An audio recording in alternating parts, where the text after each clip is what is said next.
Takes incoming ninjas. When I'm not reviewing movies and streams, I spend a little time gaming. After years of middling content in Overwatch 2, I was drawn to Marvel Rivals for its fast-paced action, diverse character roster, and execution of the hero fantasy.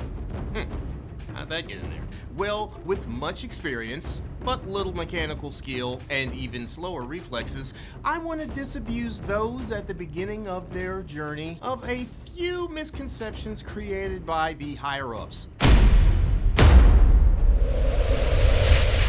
Stick around to the end for the one thing that pros get right regardless of level. Your DPS should be able to get kills regardless of how you're playing. If you are a Vanguard/tank, you should be able to play the objective however you see fit, with the expectation of being pocketed by two healers as you take space. Your teammates freely chose the role of damage dealer, and they need to drop bodies, period. You lock in Penny Parker, web your way to the point, and drop your spider's nest. You did your part. It's time for Jesus and DPS to take the wheel.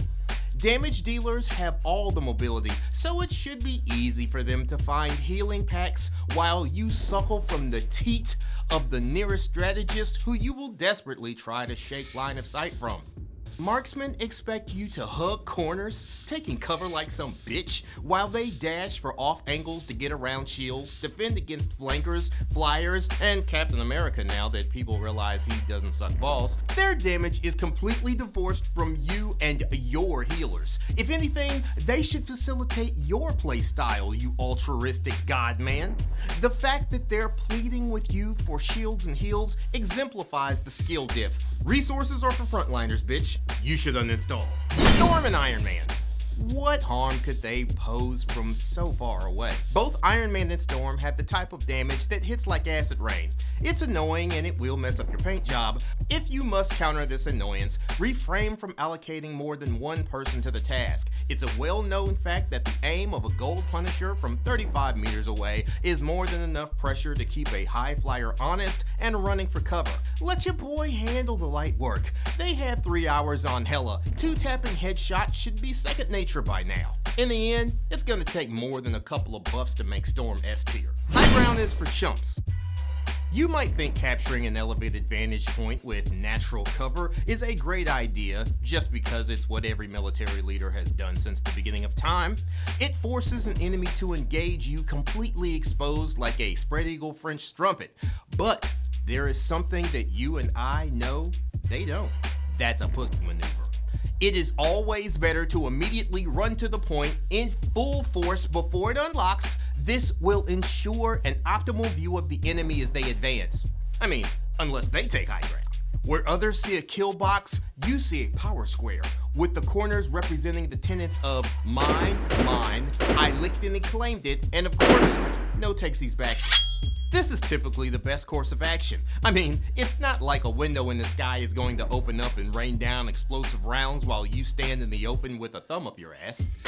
Always wait for the enemy to return to the point. Anyone who's anyone will tell you the best way to defend the objective is by standing on it, engaging the enemy before they get a chance to regroup and walk all the way back is extremely ungentlemanly. You don't want the opposition to waste your time and their ults meters from spawn just to get out of the door. Everyone will start spreading rumors about you being a filthy spawn camper, or worse, a sweat. With this tactic, it won't be long before you're fighting for your life under a hail of auto-targeting, nigh invincible wombo combos that give you that rush of adrenaline you so desire. For those about to die, I salute you. Headphones are optional and mics are cancer.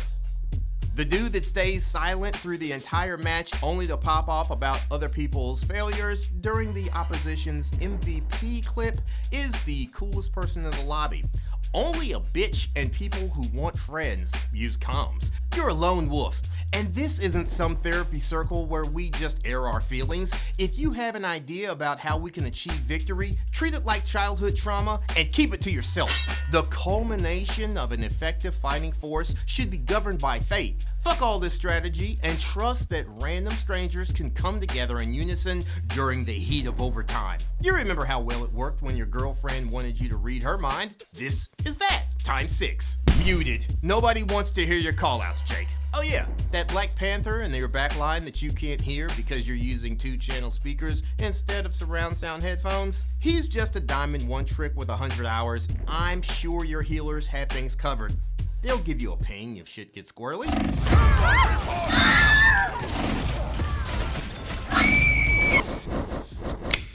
Lastly, I promised one thing that holds true even in the metal ranks. One-tricking always works.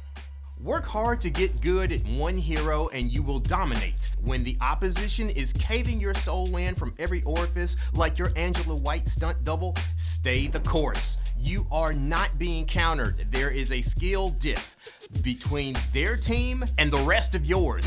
Your favorite streamer made it all the way to Grandmaster one-tricking and you are just like them. One day soon, the winds of change will break your way and you'll be featured in someone's "Here's what 1,000 hours as Iron Fist looks like" video. Wiping teams just like Season 0. If all else fails, beg the gods for a buff to your main. It'll be easy. The other team will already have you on your knees. That's it for now, clan. Let me know if you'd like me to do more videos like this one. As for the next time you need a hit of mid-spirited reviews and witticisms, look to the shadows and... That's it.